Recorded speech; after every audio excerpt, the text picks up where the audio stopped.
and we'll work through those during the webinar today.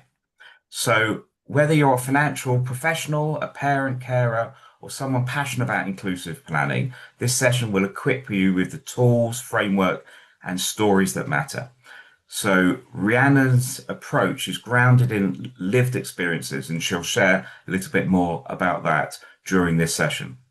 So without any further delay, I'm absolutely delighted to welcome Rhiannon. Thank you so much, Eddie, and thank you to the EFPA for having me and inviting me to talk about this crucial subject today. It's an absolute pleasure to be here with you talking about special needs financial planning and how transformative it can be. I won't linger on this slide because Eddie's given me a very gracious introduction. Thank you so much for that. Let's crack on looking at what we're going to be talking about today, which is the agenda and aims. My aims, and the reason for me being here today is very simple. So I want to empower and equip you to be able to identify and these types of clients to be able to offer them better outcomes. And that underpins everything I do, whether I'm talking to a family, whether I'm talking and consulting with a financial advisor.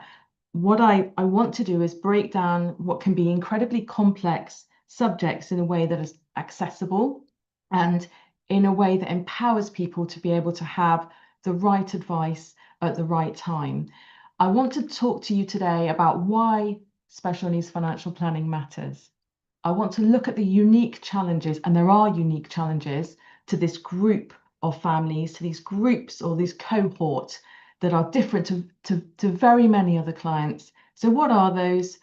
I want to look at what's called the 𝐼𝐧𝐚𝐥 framework, and that is a risk mitigation framework. Now, you might be very well versed in special needs planning, or you might be at the very beginning of your journey, but I want to highlight the risks, the hidden blind spots that I see in my practice time and time again, and how to avoid those.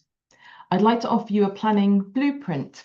So through my work at SENDA, the Alliance of Special Needs Planners, and that alliance is an alliance of solicitors and financial advisors and charity professionals, we have come together to identify the basic foundation for special needs planning.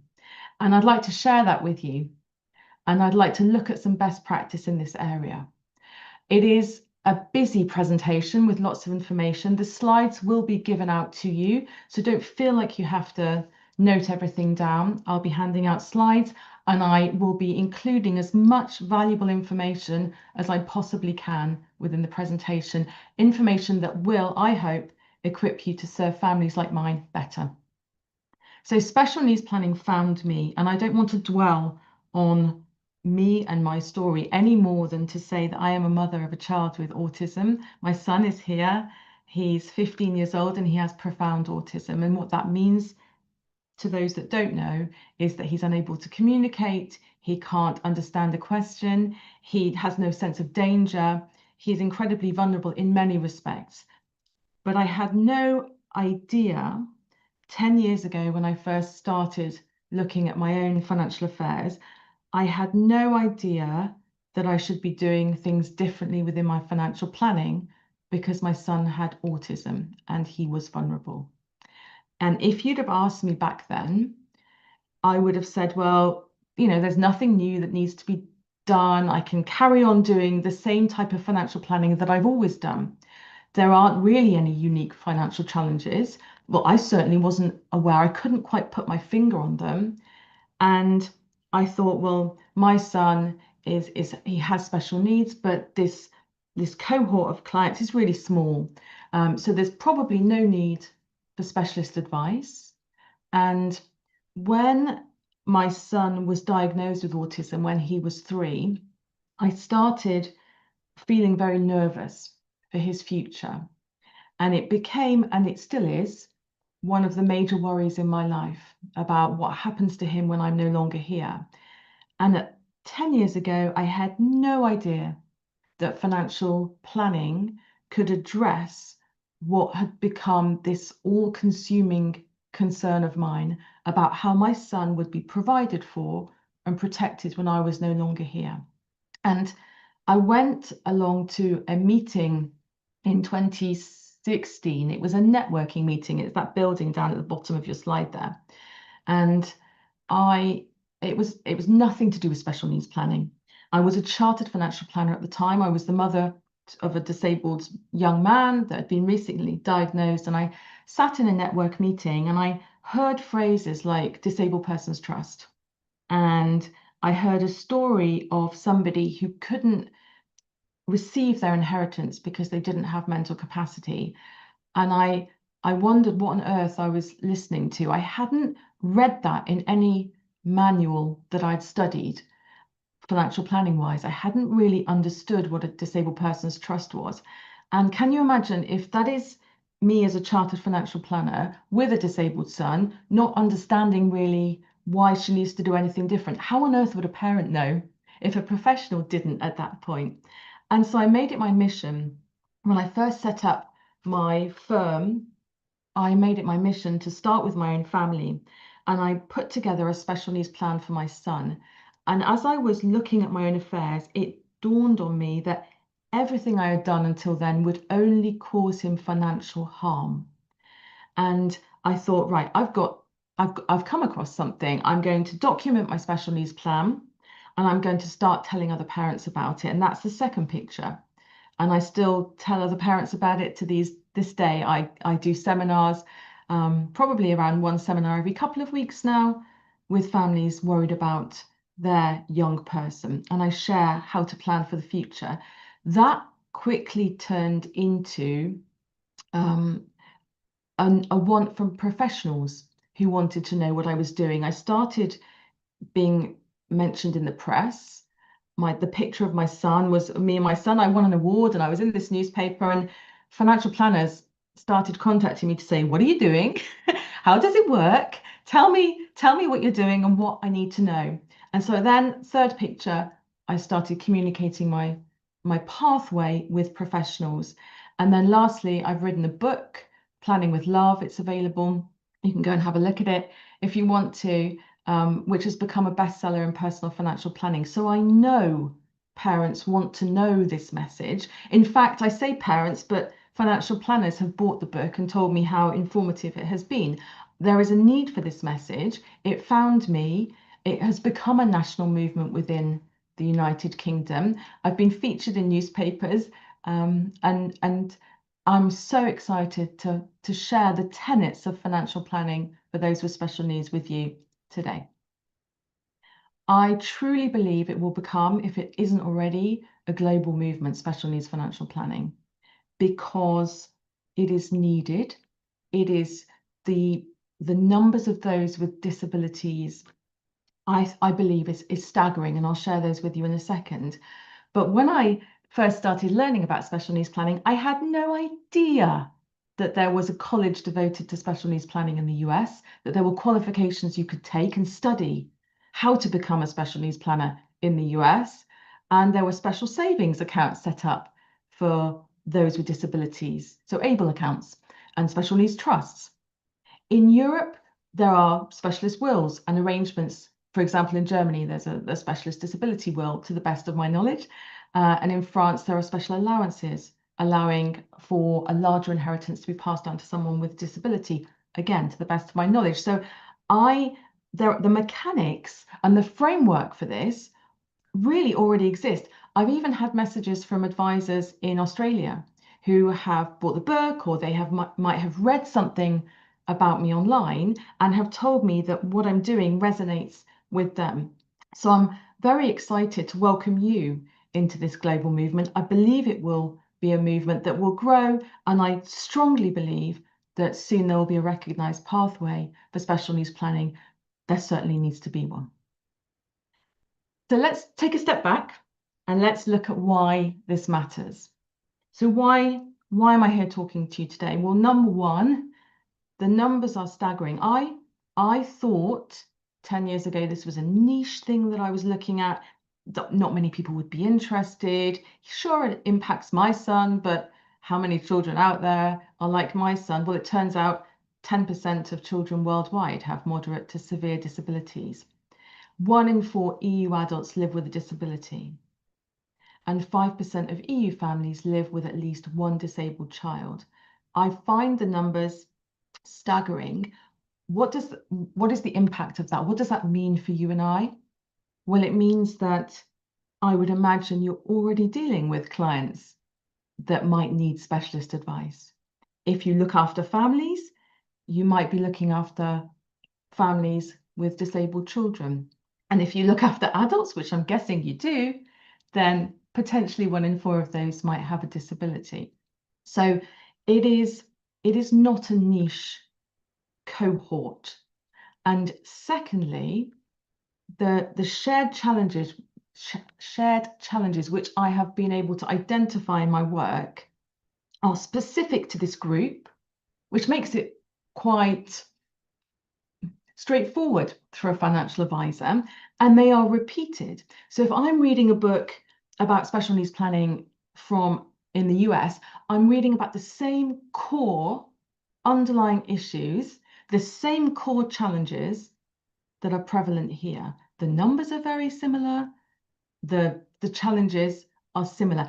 When I was preparing for this presentation, I read a beautiful paper of work from a Dutch financial advisor about how he had built a business based on special needs planning, used himself as a conduit, if you like, to bring in all the services that a family might need, picked up areas where someone hadn't had great advice, liaised with legal professionals, and used his passion to put together a special needs plan. I saw a website of a firm in France who only deal with families with disabilities. So it's fascinating to see those shared challenges being repeated and repeated and repeated. And it's those shared challenges that I'm going to share with you today. And lastly, the hidden risks of planning are utterly catastrophic. So it's important that we recognize this cohort, these clients, we understand the challenges, and then we are aware of the blind spots, the risks of carrying out the wrong advice, the risks of carrying out no advice. We need to be aware of those so we can mitigate them and protect the families that we serve. So that is why it matters. And if you trapped me in a lift and I had to tell you in 3 sentences why special needs planning should be a global movement, that's exactly what I would say. The numbers are staggering, the shared challenges are unique, and the consequences of poor advice or the wrong advice or no advice can be utterly catastrophic. I want to talk about the barriers to advice now. And I do this to help you, and you might already know this, and forgive me if you do. If you're dealing with or working with carers, you might have come across these too, but I come across these systemically.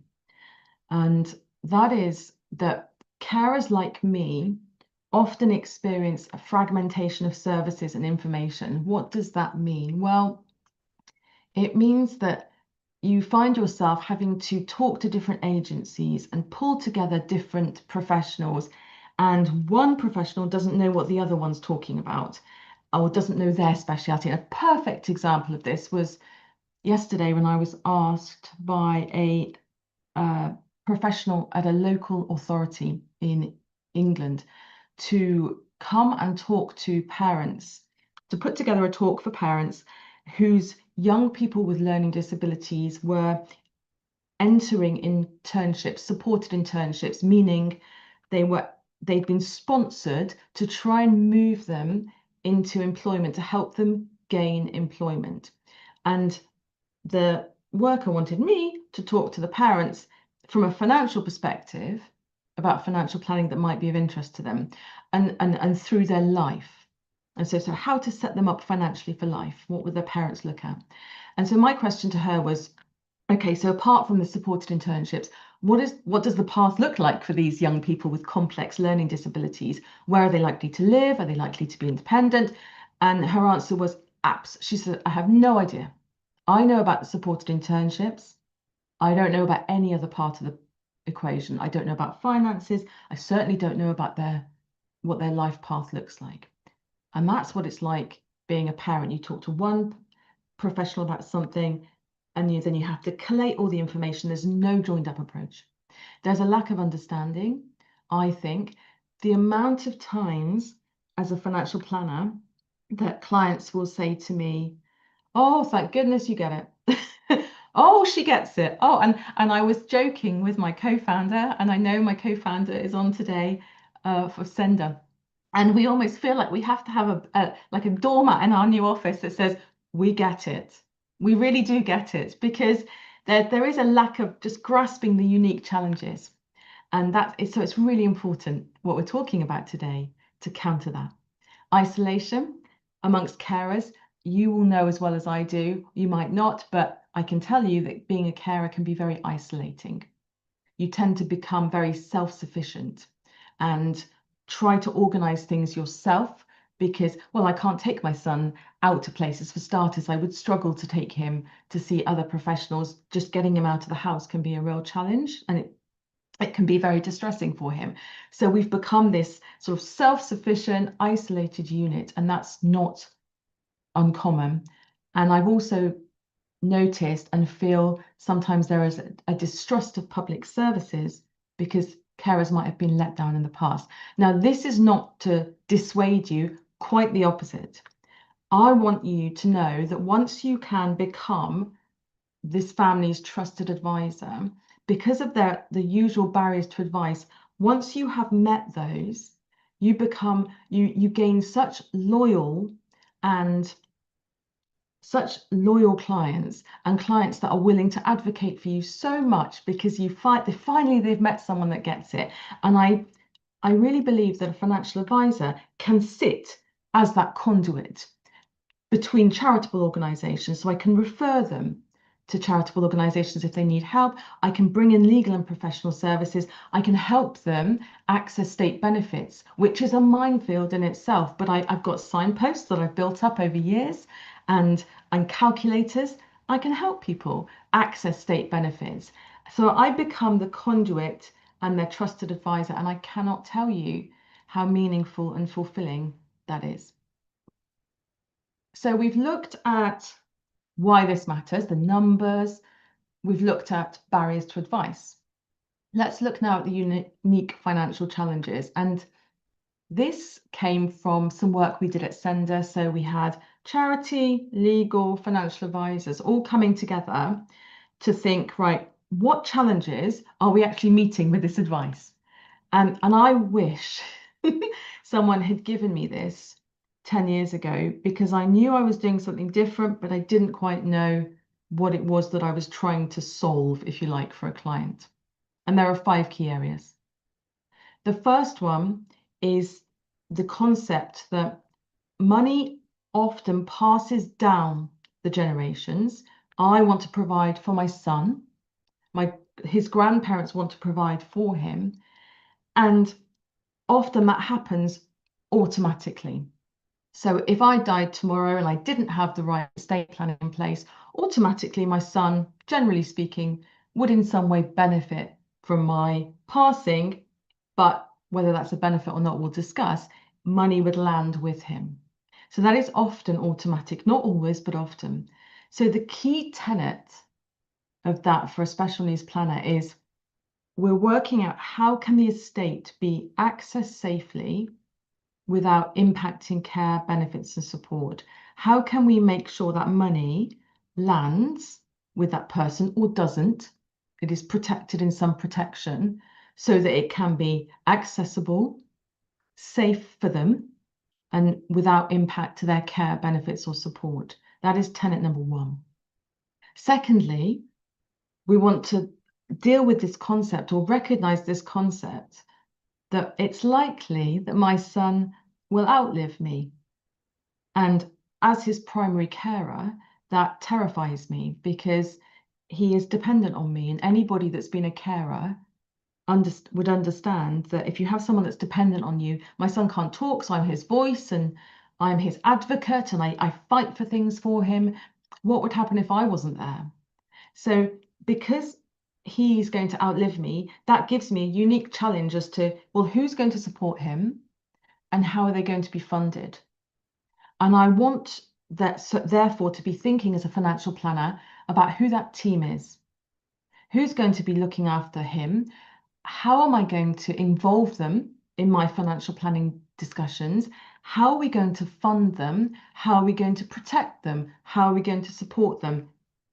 A brilliant conversation to have right at the very beginning. It informs you as the financial planner who needs to be in that room with you talking. Number 3, providing for another lifetime. Very unique again.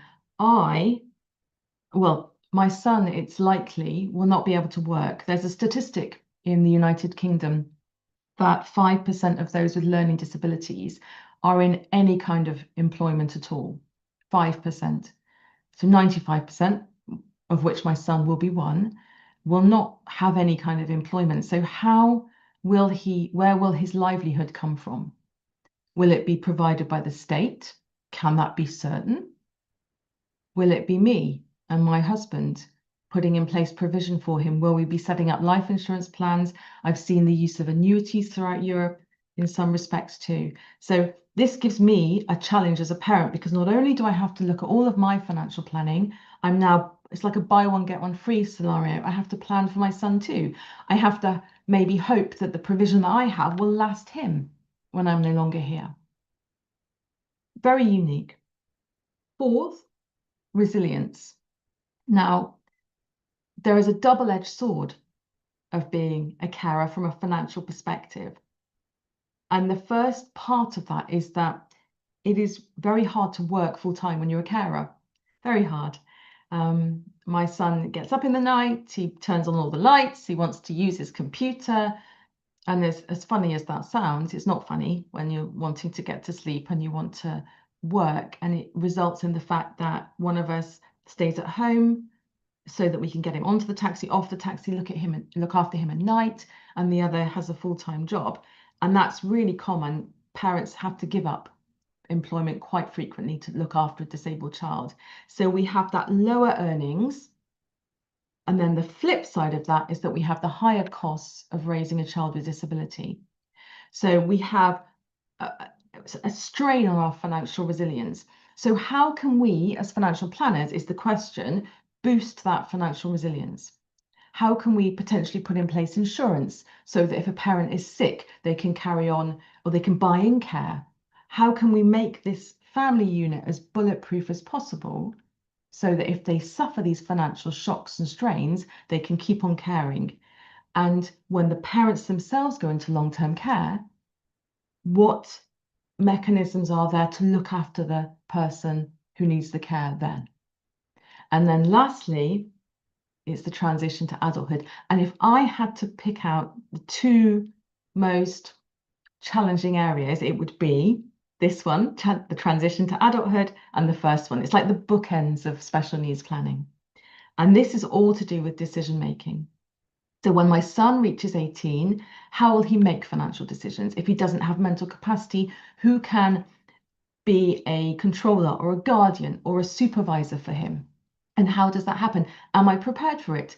Has my financial advisor helped me, pointed me in the right direction, gotten me the legal professional that I need to help me with that?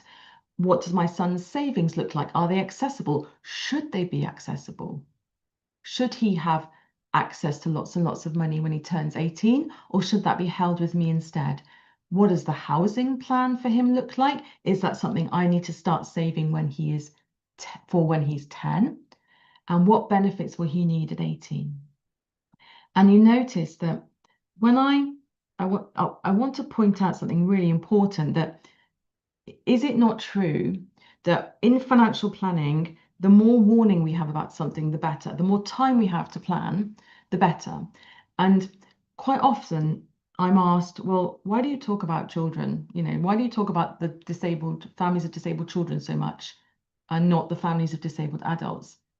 And it's for that reason, because if you can identify within a family that they have a child with disabilities, you can embark on early intervention. You can talk to a family about their dreams around housing, and you can put in place plans early to grow a fund to buy a house. It's all about the time that you have, and early identification is therefore key. let's look at some unseen risks when planning for disabled dependents. And these are stories that are really echoed all the time. And there's nothing worse actually than, as a special needs planner, when the phone rings and somebody is asking you for help and they have fallen into a trap and there is very little you can do to help them get out of that trap. Quite often, the risks of planning, once you've fallen foul of them, you cannot extricate yourself from them. And I'll explain that now. So in the first scenario, we have a father who died unexpectedly, leaving his entire estate to his son who had autism. His son was about to receive funding for a residential home, so his son was going to move into a care home. He was in receipt of benefits and he didn't have the mental capacity, he lacked mental capacity, sorry. So what went wrong when Dad died? Well, first of all, the son, because he didn't have mental capacity, he couldn't access the estate that Dad left for him. There had to be a court involved, a court-appointed deputy. They couldn't find one. It ended up being a cousin who had to go to court to apply to be this young man's deputy, so basically to make financial decisions on behalf of him because he couldn't. So he couldn't receive his estate. Even though he couldn't receive his estate, for the basis of means testing funding for his residential home, he was assumed to have that money. So he lost his care home funding. He lost his means tested benefits. The social worker that looked after him said, well, you know, it's he'll now become a self-funder, which means he'll have to pay for his own care. But the key was, when he ran out of the money to pay for his own care, he'd have to be reassessed. Who would help him with that? And as he was told, or the social worker told the cousin, yes, he'll be reassessed, but there's no guarantee he'll get his means tested care package back or the residential home placement, that will continue. It was an utter disaster in many respects. The second scenario is the one below. So we've got grandparents saving for a granddaughter, so common, or a grandchild. And they had this idea that we could fund some care, we could buy her. I remember actually one case where they said, we'll fund her care and we're going to buy her a beautiful scooter, and maybe she could be living semi-independently, so we'll get live-in care to come in. And that's what they had a dream of saving that for her, and they put the money in her own name. And she turned 18, and lo and behold, there she is in control of a large sum of money in her own name. She did have the mental capacity to make her own decisions, and she could access the money, but she was incredibly vulnerable. So she couldn't understand financial abuse, manipulation, body language, the nuance of language, any kind of social and communication issues, elements she really struggled with. So what went wrong? Well, we had a situation where she did take control of her money. She became a target for abuse. She was approached by somebody, a friend, and ended up spending a lot of the money that the grandparents could do very little about it. And she was a target of abuse. She lost the vast majority of that money. She didn't lose it, she gave it away. There were no controls that had been put in place for her. So she could access it, but she was incredibly vulnerable. And a risk framework, I don't say this lightly, could have avoided these harms. So how would the parents have known not to do this? How would the grandparents have known not to do this? And this is the nub of the matter. They often don't know that they need to do anything differently. So when they phone someone like me and say, help me get out of this situation, they often say, why did nobody tell me about it? Why did nobody warn me that this was going to happen? And this is how you can do this, and how you can warn parents, how you can protect yourselves, how you can protect families. by having a framework that points out the 99% of all of the challenges that I see, all of the financial planning blind spots that I see. And I would simply, it's a simple framework. I use this framework every single day in many, if not all, of the interactions that I have with families. It is a framework that I will walk through with families. And I will ask myself usually when I'm setting up something for somebody, or if I have a new client and I'm looking at what they have in place already, I'll look at what's going to land with this young person, what's already in their name, what the parents want to set up, and I'll think, right, okay, how will that young person access it? Will it need a court? Will they have mental capacity to access it? Will it need a guardian or a controller? Would it be better if that asset was separated away from them? Should they have access to it? So I'm thinking access. Then I think risk. So regardless of whether they can access it or not, if they had this money, would it make them more vulnerable? Would they become a target? And if so, as an advisor, what do I need to do? Again, do I need to make sure they don't have access to the money? Do I need to use protective elements? In the UK, maybe trusts. Elsewhere, maybe a court-appointed person or guardian that would look after that and make financial decisions. How can I stop them being at risk? I went to a party in the village where I live, and I had a conversation with the solicitor. I was queuing up for the buffet at this party. It was nothing to do with work. It was a village thing. And behind me, there was a solicitor, and she tapped me on the shoulder and she said, "Oh, who are you? What are you doing? And what do you do for a living?" And I said, "Oh, special needs advisor. I help families of children with disabilities," and so on. I explained what I did. And she said, "Oh, I'm a solicitor. I've got this case. You'll find it really interesting. You know, I'm edging towards the buffet. She's talking to me about special needs planning and the village. Never expected it to happen." And she told me the story of a young man with Asperger's. He was in his late 30s, and he had been left the entire estate of his mother. So his mum had passed away, left him everything, and he could access it. He had mental capacity. He wasn't in receipt of any means-tested benefits. He was working, actually.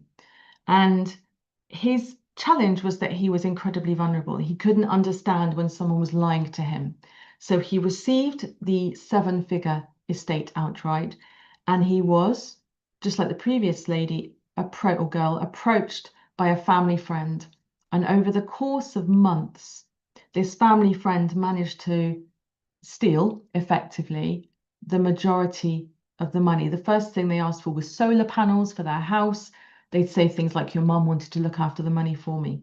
But that resulted in the young man with Asperger's giving away the majority of his inheritance. And the solicitor told me that, "Oh, he's been left with so little, he cannot afford to pay my bills."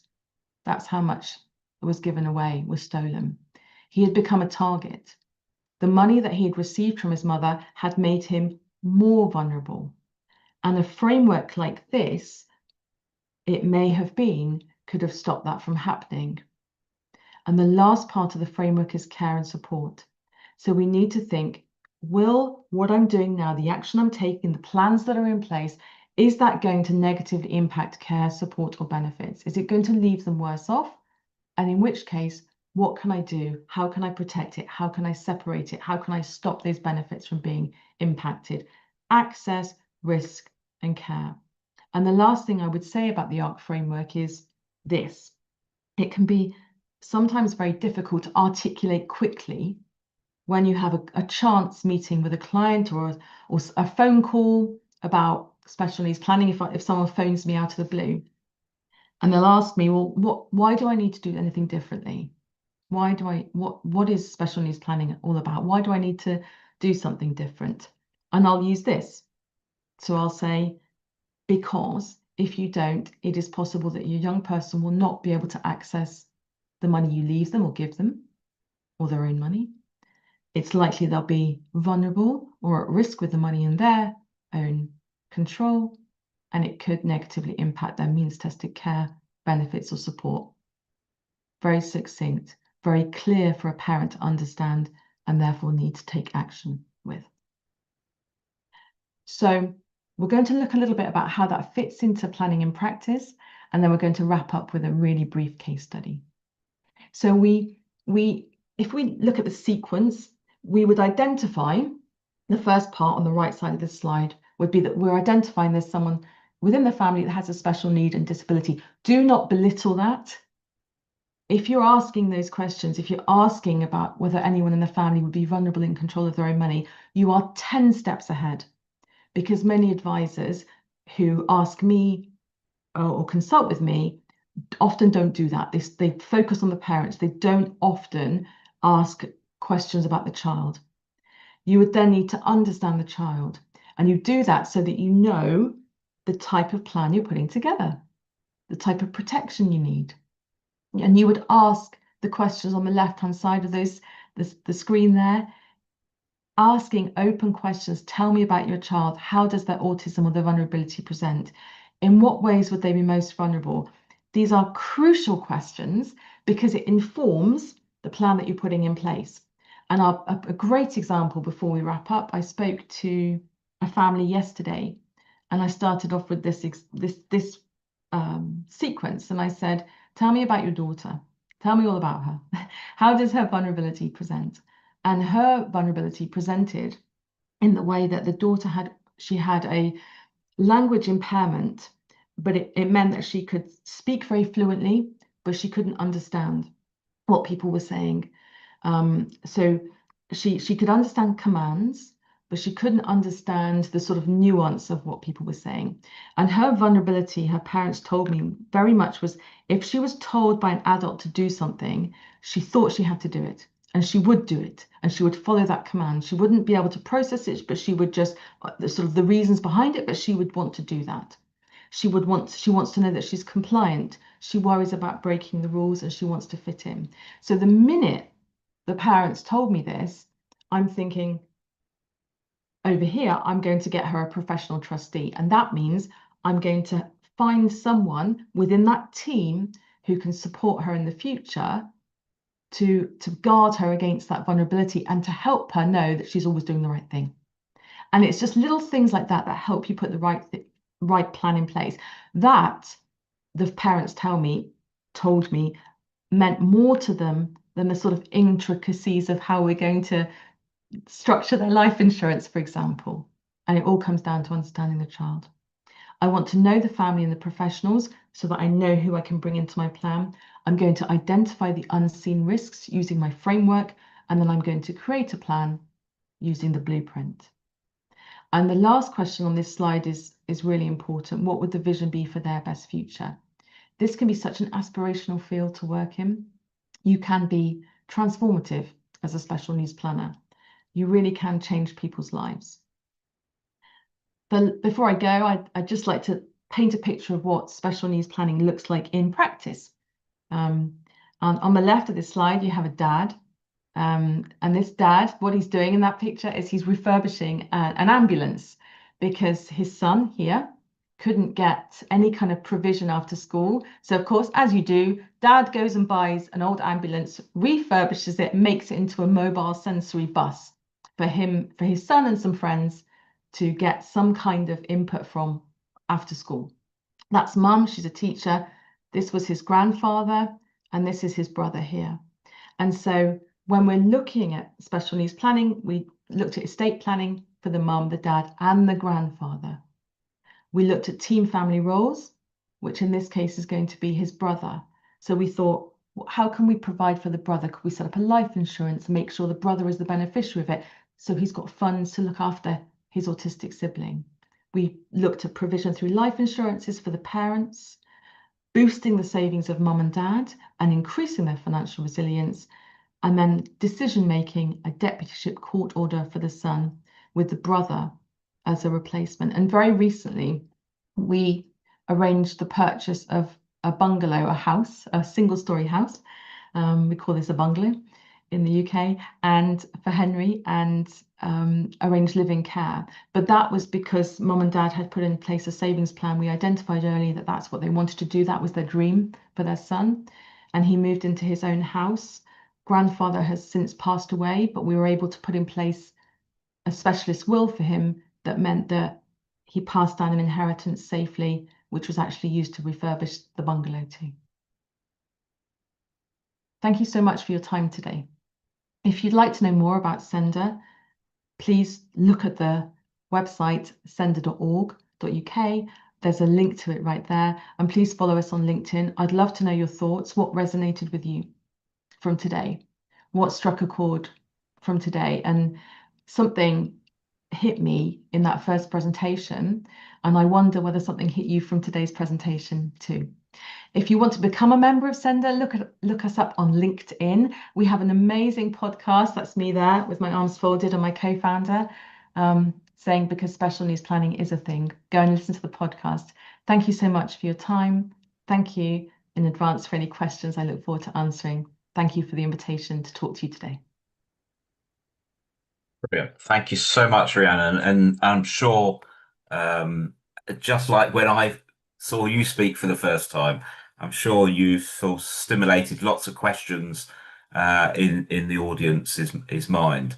I know that one of the questions that came in was in relation to where can people find out some more information. So obviously you've got the podcast and the website, and I think there's over 1,000 people that have joined the LinkedIn page already, and you do a newsletter, which is a fantastic newsletter to subscribe to. Just thinking about the fact that we've got 101,000 members across EFPA in Europe, and the network there. In terms of sort of cross-border, have you experienced any issues where families obviously are more mobile nowadays? What could be the potential issues that you see?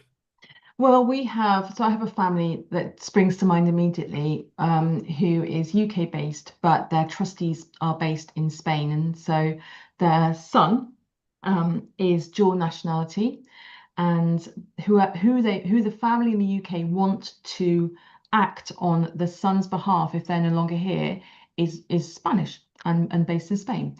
So it is absolutely crucial. When I said within that blueprint, identifying the team, that's absolutely crucial to look at that, because there will be different ways that somebody from a different jurisdiction can either be or not be a trustee. For starters, inheritance tax rules are completely different, but with specialist support. So with that case in mind, we were able to draft that Spanish person in as a trustee, and it was perfectly fine. In fact, the solicitor in the UK contacted a solicitor in Spain and was able to tie up with them in that respect. So the key is knowing about it, asking the right questions, and making sure that we have the right professionals talking to the right professionals. That's absolutely key. And we've got one of the questions that's come in from Christopher talking about Czechoslovakia and setting up trusts there, and disabled trusts. How can you get the message across Europe about the benefits of disabled trusts? Is there a forum in Europe? Have you got a network? Well, STEP exists in Europe, actually, the Society of Trust and Estate Practitioners. So STEP is cross-border. So STEP is a global operation.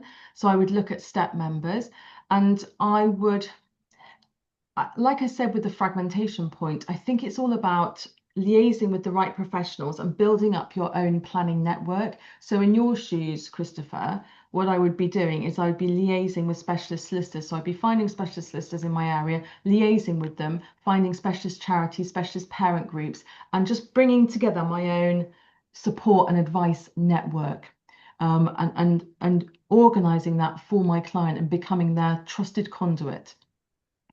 And within the UK, what we've seen obviously is that our regulator has really pushed vulnerability very hard and has raised the profile. And we've had the consumer duty legislation as well, which has put greater emphasis on on the client and making sure there's real value for the client. Are you seeing that trickling down to families with special needs as well? Are they benefiting from these changes? I think there's more work to be done, if I'm honest. I think they could benefit more from consumer duty. And it's an interesting field to be in, special needs planning, because it's just like it feels like the most hidden area of financial planning. Once you talk to financial advisors and you explain the background to it, a light bulb usually goes off and they see that it's a common sense approach, but it's not quite a common approach yet, Eddie. And so what I hope with consumer duty, and it's something that my advisory board at SENDA is working on, is that that message can be broadened to involve carers more specifically of children with special needs. I think it needs to happen. I feel that they are disenfranchised in some ways from advice right now, and that's part of this raising awareness aim that I have personally. Brilliant. And you mentioned at the beginning about America, Mm. and you can do exams and there's far more structure, I think, for special needs planning. Could you just talk a little bit about that and perhaps how in Europe we could we could do the same? I would like to see an accreditation in Europe, actually. I very much so as it is in the US. So within the US, it's fascinating because there are colleges set up for special needs planners. There's certification and accreditation in this area, and there are also firms that are within large wealth management firms in the US that are groups of advisors that are solely devoted to special needs planning. So if you were to walk into my office and come and see the board behind me, you would see the Merrill Lynch special needs team, and that they're up there. And it's just one of my sort of things that I put on the board. And I found them and I thought that's just a nice visual that I keep on my board. But it is more ingrained in what they do. And I believe we will start to see that actually in Europe. And I think the first step is opening the gate of awareness about it, because there isn't the awareness yet.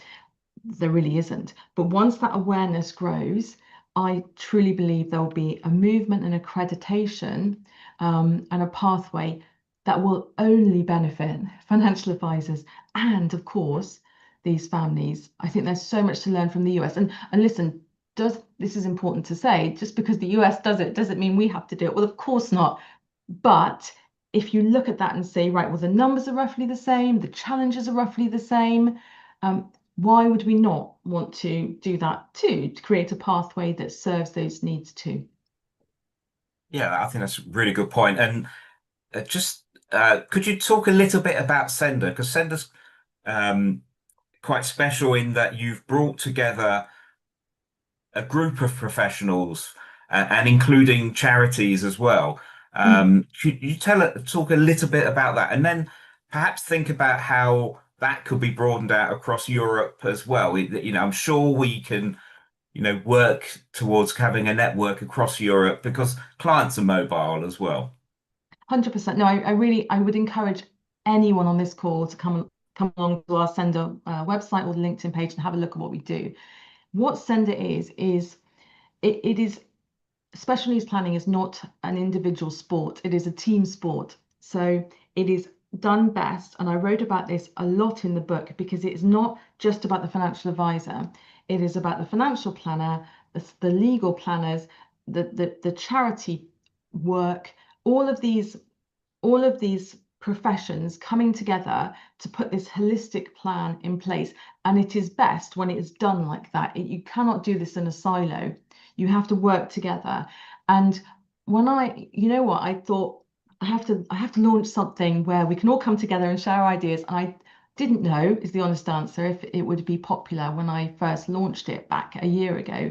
And I've had so much interest from solicitors who want to understand how their part of the puzzle fits in special needs planning, financial advisors who want to understand their part, networking opportunities. So if a solicitor wants to identify how a financial advisor can help, and of course refer, and vice versa. And then with the charity, that is fascinating. So the MenCap Wills and Trusts company, or the MenCap Trust Co., is one of our advisory board members. Now, they are on the ground answering questions from parents every single day. They're setting up trusts for families, and their input has been invaluable in how we get our message across to families. What are the real on the ground concerns? And now we have a situation where the charities, when they're receiving questions, they can think, right, well, we've got this network of dedicated and skilled professionals. We can then refer out to them. So it just becomes this family, if you like, an amazing network. And it has grown hugely, hugely. So I would love to see that grow in Europe. I would set the challenge that if anybody wants to set up, is interested in setting up a SENDA in Europe and working with us in SENDA, get in touch with me. Would love to hear from you. Brilliant. And just as we come to the end of the session, I think it's always really good just to remind people, if you had sort of 3 key things people should do after this session when they're talking to their clients, what would those 3 key things be, and also sort of the questions that perhaps they need to ask the clients? I would go back to the slide with the steps on it. The very first thing that you can do, which is groundbreaking, is identify clients that need this, for starters, because they just go under the radar. And so my top tip would be ask questions. And the question that I would ask in English, and I hope this translates well, is whether anyone in the family would be vulnerable in receipt of their own money. You don't have to use specific language. You can just say a sentence like that just to identify the need. And then I would be using the questioning techniques that I've put on those slides as well. So I would be asking about the vision for the child, not being scared to ask about it, because I can tell you, having spoken to thousands of families, they quite often want to talk about their child. They're really happy to talk about their child. If they get the opportunity to talk about their young person, they'll probably keep you there forever. But on a serious note, they do want to talk. So identify, ask questions. And my third point, I'll give you an extra one. My third point would be to don't think you have to do it all on your own. So build your specialist network. So when I first started, I couldn't, this type of advice, I wouldn't have been able to tell you the intricacies of different trusts, but I knew a good solicitor. And so I could just make that referral. And it's building up that professional network. The last thing I would say is that there are so many things that you can do just by documenting who is involved in the plan. And I love that. So letters of wishes we have in the UK, letters of intent in the US. But when I sit with a family, I'll just quite often think, right, well, what do they want for their young person? Who do I need to involve in this plan? And just documenting and having that conversation with them tends to open up a lot of doors. An example would be, oh, well, the grandfather wants to leave him some money. Great. Okay, I need to go and speak to the grandfather. We need to talk about estate planning for him. It just opens up doors. So identify, ask questions, build your own professional network, and start formulating a plan just with who's going to be involved in that plan when you start talking to the family. Brilliant. And I think that I've heard you say this before about asking the person if there's as someone in the family, and for many financial planners deal with the grandparents, and I think that's a fantastic question, because if you don't ask that question, then you can't really do generational planning, because if you don't know where the money's going and the implications of sending that money. And I think that's a question, when I've spoken to financial planners, it's a question that really resonated, because it then opened up some real issues that the planning can miss if you don't ask the right questions. So I think that's, for me, if it was like if I could only keep one of your great ideas, for me that would be the one, because I think it is often the question that's not asked. It's an assumed answer. So I think that's a really important one. Thank you so much, Rhiannon. Looking at the feedback that's come through online, this session has really resonated with people. We've had a great attendance as well. It's definitely a sweet spot for financial planning, and definitely there's more that we can do. As you mentioned at the beginning, the slides will be available for people, and this has been recorded as well, so people can watch again or share with colleagues. And I think that's the other thing. Please take this message out to as many people across Europe as we possibly can. So once again, thank you, Rhiannon. It's been a brilliant hour. It's gone really quickly, which is a good indication of how much you've put in there and how engaging you've been. So thank you so much. And thank you everyone for joining us today. And we look forward to hearing from you. And please go and visit the SENDA website and learn more.